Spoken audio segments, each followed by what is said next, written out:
Looking for students? Need a student? Got a few students? How do you find new students? It's a good question, and if you look online, you'll get answers like, "Oh, have a Facebook page, or use TikTok, or I don't know, stand in front of the train station and give out leaflets." Lazy suggestions. Not necessarily good for you. Well, they might be all right. My answer to that question is think about your business model, and specifically, have you got a funnel? Do you know that one? A funnel? The funnel, if you imagine, is wide at the top, thin at the neck, and don't worry, you don't have to sell anything. It's not a hard sell thing, and it's not a bad way of treating your customers, but it is a sensible arrangement of what you offer. So at the widest part of the funnel, offer the cheapest, most accessible things. At the narrowest neck is where the most valuable, expensive stuff is, but there's only a few people interested.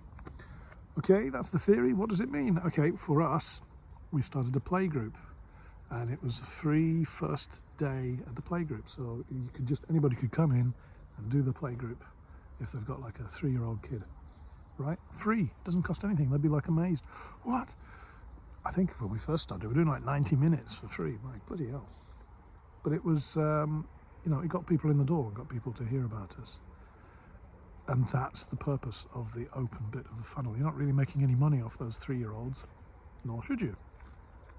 But every 3-year-old has got a brother or a sister who's maybe a bit older, or a mother or father who wants to learn English, or a friend who's in grade school and wants to learn. Do you see what I mean? That's how you advertise, and it's your widest possible, easiest, least friction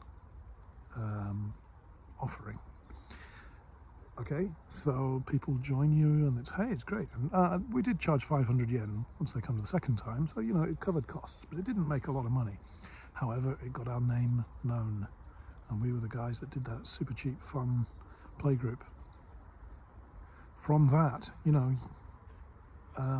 kids would sign up for weekly lessons.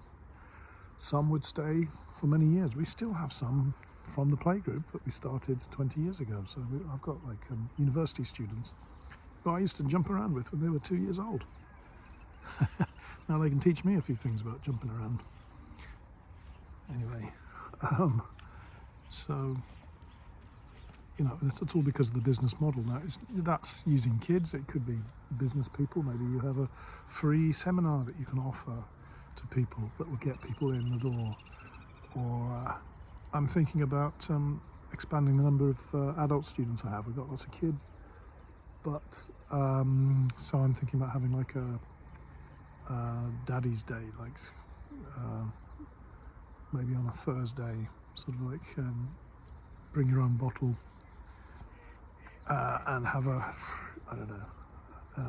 Daddy's English Club, as opposed to Mummy's English Club or Baby's English Club, something like that. I'm not quite sure. I might do that. I might not be bothered.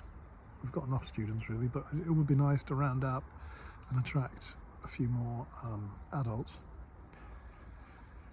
So things like that. So anyway, the point is, get your business model right, and the details you can just fill in. But so at the narrowest point of our business funnel is the most expensive thing that we offer, which is trips to England. And we only really offer those to kids that have been with us for 10 years. There's no point in trying to sell a trip to England to somebody that's only been 2 weeks, right? They're not interested. They don't want to take a chance. They don't trust you, nor should they. But if they've been with you for 10 years, they might very well spend a good amount of money on a major trip. So, but that's just us. Your school, that might not suit your school. But if you arrange what you offer from the cheapest, most accessible to the most expensive, least accessible, it gives you power over not your customers, but over your developing business. And instead of just like running around with like a chicken with its head cut off, what do I do next? What do I do next? What do I do next? There's some kind of plan and shape to your business. So do that. Okay. Good luck. Hope you have a good new year. A new 2026. See you.